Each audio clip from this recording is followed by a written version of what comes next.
The time is now for the Cleveland Guardians if they want to get themselves a little bit more seriously in the playoff picture when it comes to the sad AL playoff race.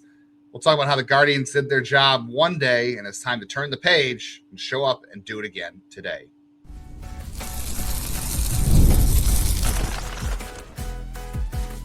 You are Locked On Guardians, your daily podcast on the Cleveland Guardians.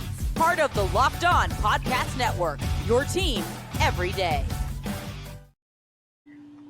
The music fan in me couldn't help but think of all the puns. It starts with one thing or one step at a time. There's so many good puns in there for the Guardians, but that's where things are right now for the Cleveland Guardians. You can only win one game a day. You can't control who is in front of you. You got to show up that day, kick some butt.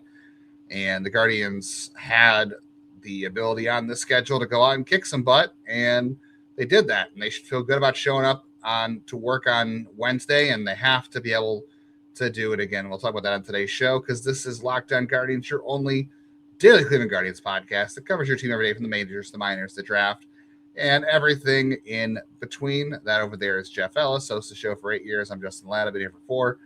And on today's show, we will get into Wednesday's game, which is going to feature Matt Tugboat Wilkinson making his debut for the San Francisco Giants, the former Guardians' 10th round draft pick, and Parker Messick on Wednesday, another must-win game. We'll talk about Jose's resurgence, DeLauter's injury, Jo Adell, and an update on Colin Holderman as well in this lineup. And we start off today's show, talking about it starts with one thing. I don't know why. It doesn't matter how hard you try. Keep that in mind, as the Guardians need to show up on Wednesday and do it all over again, Jeff. Yeah, it's, and if they can win tomorrow, it'll be the first time they have won 2 games in a row since July 20th and 21st. Yep. That's how rough it's been. As a matter of fact, it's been so rough. The last time this team won 2 series in a row was the May series against the Tigers and the Phillies. They haven't even talked about winning 2 games. If they can somehow pull out 2 series in a row, it'd be the first time since May. That's how inconsistent this team has been, which is funny because, the Tigers are fighting for the playoffs, as are the Phillies. They were able to beat some good teams early on. But right now, it just, as you said, the big focus is one day at a time. This Giants team that is stripped themselves down to, anything that could be sold was sold for the most part. And, I thought Buster Posey was a genius. No comment. As we saw, like this team, Bryce Eldridge, who's a lefty, so I don't know how long he's going to keep it up. I haven't looked at his minor league splits, which I probably should have. But he's the Giants' best hitter against lefties. What? He's the Giants' best hitter against lefties this year. He is, but I don't know if that's like, it's small sample or is it like I didn't do the deep diving. To say outside of Eldridge and then Barracuda, who hit third, no one else is even remotely average. So we saw that, today with Foster Griffin. Eldridge got a hold of one, and then no one else could really do much. Even when he got himself in trouble, he got the double play to get out of it. The Giants team is just kind of a mess. And, Parker Messick should hopefully go in tomorrow and be able to do Parker Messick things. And Matt Wilkinson for, it's a great story. I wish him nothing but the best. We don't have the time today. But the Cleveland Guardians in the 10th round has been an out-and-out disaster. It's probably one of their worst rounds the entire draft. That's where they got Wilkinson. I wish him nothing but the best. But we'll get into more of that later in the show, yeah. Yeah, he's going to be who they face, and they should be able to set up their lineup like they did today against Wisenhunt and find ways to find offense. Both guys kind of have some loogie traits to them, even as starters. So I'm curious to see, but they got to just keep doing what they did. They showed up. Everyone contributed. Jose, God, fingers crossed. Cross everything you can. What? Not everyone contributed. I know. Bailey and Baz did not get on base, I think. But Bazana did deserve a hit. He had the expected batting average on his hit. And Bailey called the game, from the plate that, allowed Griffin to carve him up. They didn't trade for him to get. When he gets hits, it's great, but they traded for him to do what he did today, which is, I didn't realize that. I didn't realize that Hoskins got a hit. I didn't see that in the box. Oh yeah, he had. I think he was part of that bases loaded part where then Baz and Bailey did not contribute. Yeah. But Carson Wisenhunt came into this game. He had a 567 OPS against when it came to lefties. Yeah. But against righties, it was a 9. It was over 900. It's 947 now. It's like I said, Whisenhunt and Wilkinson both have very loogie profiles statistically. Yeah. Jo Adell, my head is still spinning from that home run. That one he hit.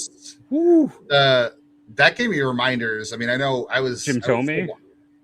Well, yeah, Thome hit the one that was the supposedly in front of the fence on Eagle Avenue or Larry Doby Way, but no, like I remember back in the day, Mark McGuire supposedly hit the Budweiser sign on the scoreboard, and then 2016, Mike Napoli hit one way up there too. They were showing on the broadcast. I think Bradley Zimmer, like 2021, hit one like into the second deck, which used to be known as Pronkville, and then the last one I can remember before that had to be Mike Napoli, which like I think it like bounced the way it did for Adell and hit the bleachers. And I remember a player on the team had a similar reaction to this. If you're watching on YouTube, I mean, Austin Hedges, who happy birthday to Austin Hedges. He was pretty happy that Jo Adell got him a 455-foot gift there, which, hey, the number 455 in Progressive Field, good things happen with that number, right?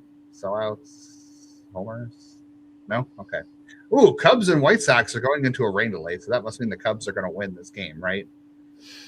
Man, just going for all of the bad emotions at this one, huh? Is that too soon to say? Too soon? It's too soon. No, that was a great start for this game. I mean, again, the cliche, you can only win one game, and the Guardians have to know that they can't make up for all their mistakes and efforts in one game, and they have to go out and just win a single game, and they got to feel good about what they did on Tuesday, but they have to turn the page to Wednesday and show up like confident. You can't say like it never happened, but you do have to take that confidence. I think there is a thing to hitting being contagious, and let's be honest. I mean, yes, the offense at times has had its struggles. You know, they got shut out. Was it Sunday they got shut out? I know they had another game last week. They got shut out. Like the offense isn't perfect, obviously, but they've got runners on base. They're getting on base. They just need to start cashing it in like they did tonight. Yeah, most of the issues they've had since the All-Star break and since the trade deadline especially that trade deadline, have not really been offensively related. It's mostly been defense, walks, bullpen, stupid mistakes. And I guess we can say, Jeff, they didn't make a stupid mistake in this game. I saw Rhys Hoskins go for a ball that was hit to second base that he shouldn't have gone for, and Foster Griffin tried to cover first, and he was too late because Hoskins had no business going for that ball. Didn't cost them. The second time he's done that, like Hoskins. Yeah, it was very silly. So that was like the only thing they did. They didn't make any errors over the weekend against the Padres. They still lost 2 or 3. But Foster Griffin pitched a game. They didn't make any mistakes, and they did exactly what you expect them to do. They hammered a guy that does not pitch well against righties, that walks a lot of guys. You did what you're supposed to do. Like that. Clearly, their game plan was to come in and say, okay, when he throws a fastball, you need to hit the ever-loving crap out of it. And besides Jo Adell's changeup in the no-no zone, they did that. Yeah, I mean, like I said, for the most part, we saw a lot of guys step up. A lot of guys have good moments. Matt Festa came and did some yeoman's work to help the pen. They were able to go with, the B team here. So everyone's ready for a closer game in the series. It dealt with 6 RBIs. Oh, the bullpens were all rested. Yeah, bullpens. But even like, it's little things like Angel Martinez only had the 1 hit, but like what a hustle double for him in this game. Hanau quietly got on base 3 times. Quant on base 3 times. And just the game changer to me is right now it's like Jose. And, we'll have to talk about that a little bit more in segment 2. But hitting the ball hard, doing some things, actually, getting on base a lot, and it not just being because he's walking. And I know, listen, people love to hate on Bazana. He's still about league average. People love to hate on Bailey. Like I said, he's not here for that. But Hoskins is still the one that drives me nuts. Yeah, it's great he had a hit, but like he's hurting you defensively. Like I don't care about the vibes. If the vibes were so good, this team wouldn't be so tight. Like we see them being tight and being pressing. His vibes can't be that positive because this team has been pressing like nobody's business. Up and down, the pen, the hitters, the manager, like everyone's pressing. So like I know everyone's like, it's not the time for this, but I need Hoskins I appreciate his time here. I appreciate it. He seems like a good dude, but like the contribution is so minimal and the defensive hit is so negative that, like, to me, that is what I circle as kind of the biggest change that needs to happen. Yeah, that is the one thing that needs to happen. I don't know if it's going to happen, but, and the thing is, he's going to be in the lineup again on Wednesday because, again, you're facing a lefty. And he doesn't hit lefties this year. So, but we're going to keep using last year's data because that's what Vote's using. I know. It is wild that we're going to keep using that data. We'll talk about the lineup on Wednesday versus Tugboat. We'll talk about Jose DeLauter, what's going on there. We'll get into Jo Adell knee. Jo Adell's knee. Yes, we'll get into that. We might get into some minor league stuff as well. We'll definitely talk about the Tugboat Messick matchup and much more of the high points from this game and what they need to carry into tomorrow, besides Rhys Hoskins being in the lineup.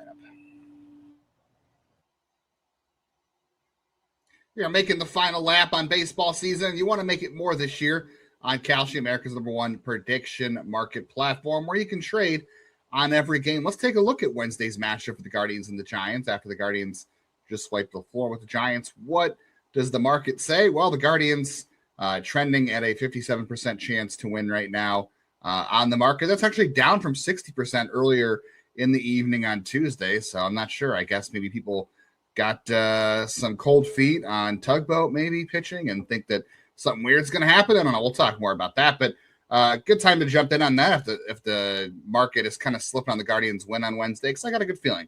Because on Kalshi, you're trading against peers in a live market. There's no house. And as the probability changes, you can buy in and out of your position. Download the Kalshi app. Just go Locked On to get $10 when you trade 10 KALSHI Kalshi. Trade on anything. 18 plus only.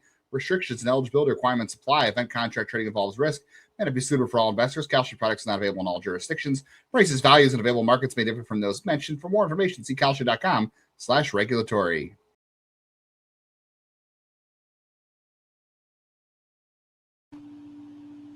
Shout out to everybody who is making Locked On Guardians your first listen today and every day, wherever it is that you get podcasts. If you want more of the show, we've got more to offer you. Not only do we have ad-free versions of the show on audio if you're an Everydayer Club member, but we also have a private listener Discord that includes all listeners to the show, Guards fans, Jeff, myself. We had a nice, robust conversation during the game on Tuesday about what was going on in the minors, what was going on in this game, because it was a lot of fun.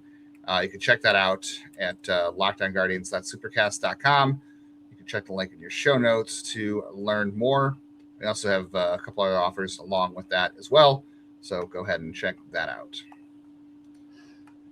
Can I throw something to you real quick? Just one more note on Hoskins. I was kind of curious. You dive into his data. When he hits the ball to right field, he has a -41 WRC plus. When he hits it to center, he's at an 84. When he puts the ball to left field, he has a 238 WRC plus. That tracks. Yeah, that 238. He's just got to pull more. And I was kind of curious, like, for as much as I hate on him, it's like he has a 95 WRC plus last month. He's at a 103, but he's doing this with a 140 batting average, a 190 batting average, and striking out over 30% of the time. And that's why, even though he's close to league average, it's all because of power. And he's just kind of this lineup killer because it's either he hits a home run, he walks, or he doesn't make contact. And he's a three-true outcome guy. Yeah, he's a true three-outcome guy with terrible defense. And as much, again, as this is that. It's a weird fit. It's a very, very odd fit. And he's, just for the final bit, too, 82 versus lefties this year. So about 20% below league average versus lefties. And a 104, so about 4% above league average versus righties. Yeah. Nice to see Jose Ramirez bounce back. I think this is the most encouraging game now. I want to be careful, too, and I know we had one of our everydayers, Christian, in the Discord was like, this is what we should do against every team. And I know he's being hopeful there, but I'm like, every team's not throwing out Carson Whisenhunt every day. I'm like, Mike, what was over the Padres of the weekend? Michael King and the Padres did have a bullpen game. I would argue that the Padres bullpen's probably better collectively than Carson Whisenhunt at this point. Oh, 100%. Yeah. Padres are the best bullpen in baseball by a country mile, in my opinion. Yeah, so as nice as this was, and I'm not taking anything away from them, but they did their job. That's the thing; they did their job. Carson Whisenhunt is a bad pitcher. He's not having a good season, and he did things. I mean, ironically, we know this team struggles against changeups, and Whisenhunt's best weapon is a changeup, and it is a good pitch. He has a Was it a 180 batting average, 320 slugging against? And Jo Adell said, "Yeah, I don't care. I'm hitting the crap out of it, and I'm lighting up this place like the Clark Griswold house on Christmas," which he did. But usually that changeup crushes guys. His fastball absolutely stinks. It's got a 700 slugging percentage. So the Guardians attacked a fastball. That was a good game plan. They should know how to attack Tugboat on Wednesday, considering they've had him in the system for 2 years, and they drafted and developed him and traded him. So they should know how to attack Tugboat. A lot of these guys played with him. Travis Mazzano played with him. I'd imagine that Tugboat, we'll talk about this later, is going to eat up some lefties here, no doubt. The same way Wisenhunt does. That's why you kept saying, he's got some loogie characteristics there. But they did their job on Wednesday. But I think even though we're saying, okay, Wisenhunt's not good, and they kicked the crap out of him, they should have. Jose still hit the ball very hard, and he hit the ball hard from the left side of the plate. I need to take a look at the exit velocities again, but that was my most encouraging moment of this game. He had a 105-mile-an-hour single off Wisenhunt from the right side. He had a 103-mile-an-hour double off Wisenhunt from the right side, and then he had a 94-mile-an-hour fly out. And obviously, it was bad launch angle, whatever. It's still, and he had a 95-mile-an-hour fly out against Reaver San Martin, who's also a lefty. The left side of the plate, or the right side of the plate for Jose, has been the problem side in terms of the surgery. Now, before the surgery, he was crushing lefties and not doing well against right-handed pitching. But obviously, more of the pain post-surgery has been affecting him from the right side, which is a problem. So for him to get those hits like that, and I saw the swing speed on the single was 76 miles an hour, and the double was 75 miles an hour. He had 2 fast swings in this game. So I'm super encouraged by that, and whatever anything Jose can give you at this point that's close to even what he was doing before the injury. That's where we are right now. Is you're not going to get vintage Jose back, but you're hoping for pre-injury Jose, who was a good, not great player, and I think we're getting closer to that, which is good. Yeah, getting anything out of him, because he's going to hit high in the lineup, and he was just, it was abysmal. It was a month of abysmal almost. And I know Jose is Jose, and people say you should show him more respect, but my job here it's not a respect cast. It's to talk about the games, to talk about performance. And he spent half of this year before his injury, he could not hit right-handed pitching. He was really bad against right-handed pitching. He was 40% below league average. And he was struggling with runners on. So those are the 2 things we were seeing with him throughout this year that were very anti-Jose things. So to see him, come up, and then once he got hurt, then he couldn't hit lefties either. So then you're getting nothing. Can't hit with guys. It was just walk rate. That was essentially what was buoying. His approach was good at the plate, but he couldn't do anything with anything. So just getting him even back to solid production, because no matter what, he's going to hit in the 2 or the 3 hole, which are incredibly important to any lineup. So you need him to be, again, just even that version of him that was above average, even if it's not the Jose of old, where he hits in the lineup, getting him to be an above average hitter is just going to help facilitate so much of the offense. Because I don't think it's a coincidence that the offense really cratered and has never fully recovered since he went down. Even when he wasn't Jose, he was still a guy at the top of the lineup providing, above average production, helping, fuel guys around him. Yeah, no, he obviously, no question, he's the key to the offense here. And of course, when they lost him, it wasn't just losing him. It was they lost Chase DeLauter, who kind of was their best hitter at that point, and then they also lost. He was struggling. He That's true. I forgot. He had been really bad, actually, that, right up into that. He had that great first 2 weeks, and he was a below average hitter for all of May and into June, and he's been fantastic since he came back. Yeah, he's been good. And obviously, not in the lineup on Tuesday. A little bit of concern there as far as having to leave the game Monday or Sunday, not playing Monday because the day off, and then not being back in the lineup. So he essentially missed 3 days, 2 games, and doesn't sound like he is going to play Wednesday either, which is the right call. I hate to say this. I know Cleveland needs to, do whatever they can to save their season, make the playoffs, or you need him at his best. You do need him at his best, and you also got to think long term for him too. 2026 is not the end for Chase DeLauter. He's already played a career high in games. If he doesn't play a game the rest of the year, it's already been the best season as a pro for him, and He's got a chance to beat his best 2 years combined, I feel like, by the end of the season. It's been an incredible year for him to stay healthy, and maybe Thursday's day game he gets to DH or something. Because here's the thing, I don't believe they have an off day until they finish this road trip in Colorado and LA. So you're gonna have to be careful with DeLauter, and of course now you got to be careful with Adell because he came out of the game late on Tuesday because the knee that he fouled the ball off of right before he hit that rainmaker. Which is crazy. He stayed in the game and hit that home run, and he had another really good hit after that. The single he hit the crap out of too. Yeah, so hopefully he's okay. I mean, Wednesday's outfield might be Angel, Petey Halpin, and Stephen Kwan, and that's not good. Their next off day is next Thursday after the Angels series. Yeah, they go to Colorado after this. Yeah, they go to Colorado after this, and then they go to LA, and then they have an off day. So no other days to get in for Chase DeLauter. So maybe he DHs on, although Jose usually DHs on the final game of the series. So maybe they'll just give Jose the day off on Thursday. Maybe, I'm not sure. They have been giving him some days off, I will say. He's been playing 2 games, sitting 1, so maybe he sits on Thursday. But they've got to manage all these injuries. Because they'll probably face a righty that day after 2 lefties, right? And it's Landon Roop, who's a right-handed. I think he's a sinker baller. Yeah, he's been okay this year for a team. He's a little bit walk prone, but he's a big ground ball guy. But Jose we know struggles against righties, so it might make sense to have him take that day off.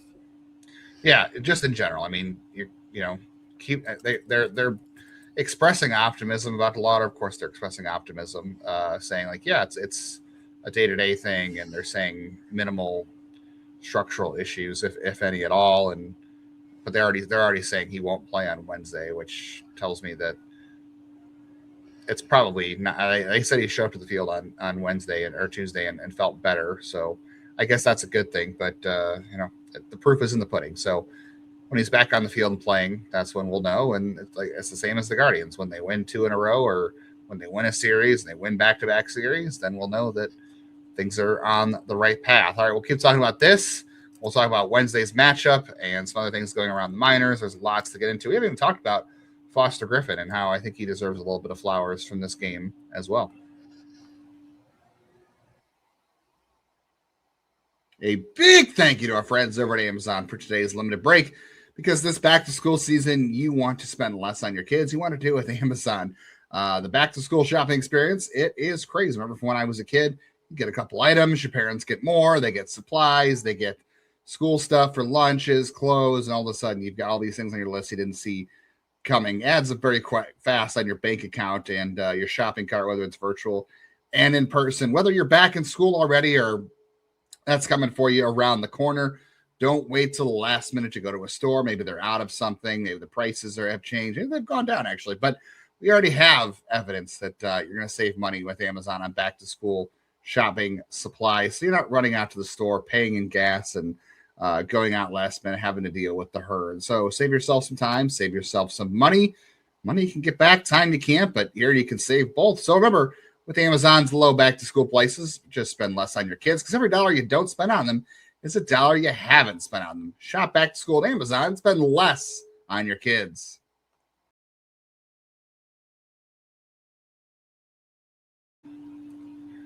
Not many games left in the Guardians season, whether you're paying attention every single day or not. Maybe you got some other stuff going on.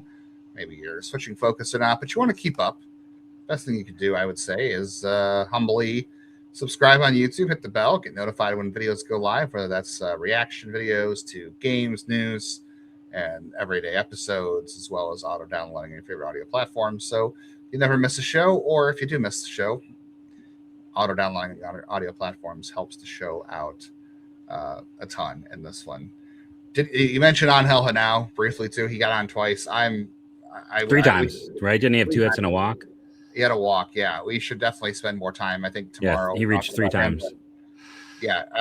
He's come up and it's just been incredibly impressive. Fitting right in, doing a lot of things. Now, a lot of guys do have that early initial rookie. I don't say luck, but the league hasn't adjusted yet. He'll go around, but there's a lot of good indicators here that we can get into on another day.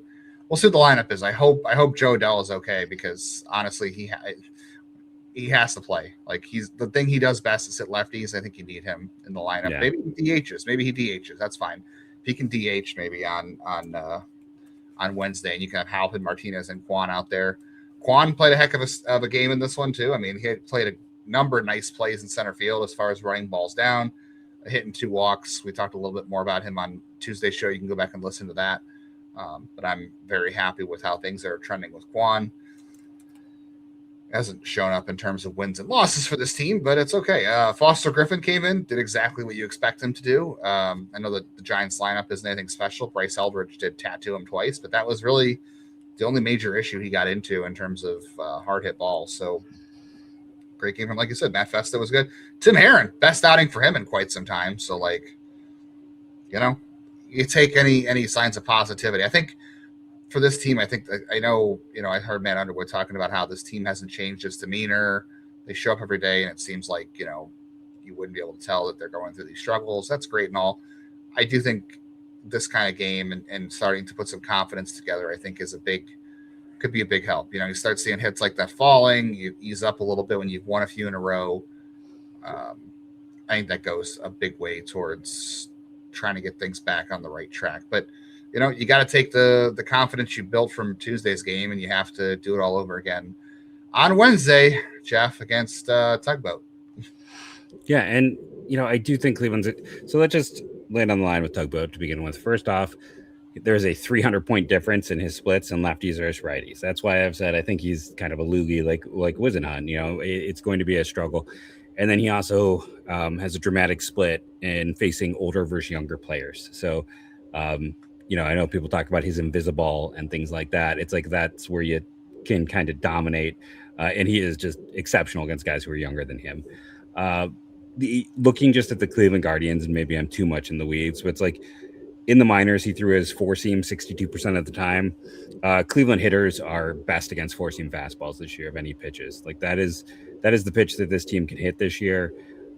You want Jo Adell specifically. He's the best guy against 4-seam, but Rocchio has a great value. Chase DeLauter would be a fantastic matchup with the way he hits lefties and the fact that he hits 4-seams and sliders, and that is the first and second pitches that Wilkinson goes to. But Ramirez is high against slideys, and now has been fantastic against 4-seam. Quan, but not like this whole team kills 4-seams. Rhys Hoskins at 1 run value is like the lowest. But yeah, the slider, that's going to be a good weapon for him outside of Angel, who hits that pretty well. And then the changeup is, I know, his third pitch. I will say this, he's not going to play in this game, but Nathan Lowe is the one guy who seems to hit the changeup. Him and Austin Hedges this year are the guys who have been able to hit the changeup. Hedges will be the game catching because he usually catches Tugboat. You won't. You mean Messick? You said Tugboat there. Oh yeah, no, I'm sorry. He usually catches Messick. So, you probably won't see a Bailey versus Tugboat matchup on the field. I will say, just seeing him in the minors, Tugboat's changeup probably is his best secondary. The slider is okay. We look at like Stuff Plus metrics, which I don't know if we've mentioned this a ton in the past, but like Stuff Plus grades the measurements of the pitch. So in terms of velocity, spin rate, movement, and it projects, a grade on that. So 100, like WRC Plus, 100 is average. Nothing for Tugboat, I believe, grades out above 100. There are other metrics out there that take into account similar type of pitches and expected success for those types. So it takes it a little bit further, which that's the guy that works for the Guardians now, Pitching Bot. I think one of those guys that's very hard to evaluate because he has a very unique release point and a very unique delivery. And, I think there's good control and command there. It's going to help him. I'm excited for him. Tugboat is a great kid. I love talking to him in the minors after his, I think it was I forgot what it was, but it was like a 14 or 15 strikeout game that, got him on the map. And he was on like a bunch of different MLB TV shows and everything else. I think he was even on at one point. If he wasn't on the Pat McAfee show, they talked about him. Yeah, they did talk about him a bunch. Yeah, after the WBC, his name came. Yes, that's what it was. He had a great WBC run. Like, super humble kid. Like he didn't let every day. Kurt Smith head. was talking about him daily in our comments. Yeah. So like I'm excited for him. Yeah. I don't think I know everyone is like it's hitting the panic button. Like, oh, of course he's a soft tossing lefty, and we trade him away. He's gonna come in here and dominate. I don't think that's gonna be the case. I think we'll see how the fastball plays in terms of his deception release point. But I think overall, I think people are making a big deal out of it just because of the physique and the nickname. Yeah. Jeff Passan shouldn't be breaking news about a guy like Tugboat making the majors. I think a lot of that had to do with nickname and lore here. 100%. It is interesting just looking at what he's done in AAA because he's throwing the fastball 62% of the time. That's high for, and then I'll say in AAA this year, his changeup got slaughtered. It's his lowest graded pitch by Stuff Plus, and 97 is his highest graded pitch. So I'll be curious to see if he was still in Cleveland's system. I mean, he'd probably be a back of the top 20 guy for me, sitting close to 30. And I will say this, like there's a slight chance if he had pitched well enough, maybe they would have considered adding him to the 40-man or even calling him up this year as well as a loogie. Again, as a lefty reliever because of the struggles of Heron and Sabrowski. I do think there is a chance of that, but I just don't see a starter long-term. Maybe I'm wrong. I would love to be wrong because, again, I've heard nothing but positives on him. I think it's great that he's getting this opportunity. And the reason San Francisco was adding him is because he was a Rule 5 eligible guy. Like he was going to have to be added in the offseason. Anyways, and when Cleveland traded him, I very much didn't think he was going to be someone they would add. He's, I've kind of softened just because I do think there's a pathway as a lefty reliever. But try him out as a starter. But this kind of reminds me in the same way of like the Hunter Gattises, the Xavier Currys, the Eli Morgans, all of these players. Where I'm like, go ahead, you can run him out there as a starter. But I think the future is in the pen, and that's how it's been for all of them. I'm trying to think of someone where I was completely wrong in that assessment with, and I know there's someone that to a degree, Tristan McKenzie, I had that on, and I would say I'm wrong just because he was a starter all the way till everything fell apart. But, I'm curious to kind of see what he does. Cleveland, without Jo Adell, it's going to be tougher because this is why you got Jo Adell, right? Like this specifically. I think he's got to be in the lineup as a DH. Yeah. You have to at least try to DH him. The problem with that is, like, if you're already saying DeLauter is not available on Wednesday, he's your number one guy versus lefties this year is DeLauter, followed by Jose, who's still hurting, followed by Adell. So that's the guys you need. So it's like if DeLauter's out, Adell has to at least DH because otherwise you are. This is a bad matchup for Hoskins on multiple levels. He's not hitting lefties this year, and he's not good against sliders or changeups this year. Yeah, and he's going to end up hitting like fourth, and then like striking out with multiple guys on. Like that's been the Hoskins experience. I shouldn't be so negative, so I'm going to apologize for that now. But like, I know people would be like, you should be negative about multiple guys, but I just feel like he's the one where I just don't understand. I'll be curious to see what they do. Like, I think Hanau's got to be in the lineup too. So it's like, yes, you need 100%. Rocchio, you need Hanau, you need Jose. What do you do with Pizzana? Do you sit Pizzana? Pizzana could sit because you got to DH Adell probably. Yeah. But you're gonna have a short bench, so it's gonna be a tricky game for them for sure. Like maybe we'll see Lowe, maybe we won't. I don't know. It'll be an interesting game for sure. I know we'll come back. We'll talk about that. Messick and Tugboat game 2 must win for the Guardians. Yeah. They're not all must win, but that's one of these two games. It's a matchup you have to take advantage of. Yeah, and it'd be nice to get a couple of sweeps too. So if you go in and you take 2 or 3 from Colorado, you could say, well, they swept San Francisco, or whatever. Like mix a few sweeps in with 2 out of 3s, and you're looking much better. Because you got terrible teams. Let's win 9 in a row. That's what you need to do.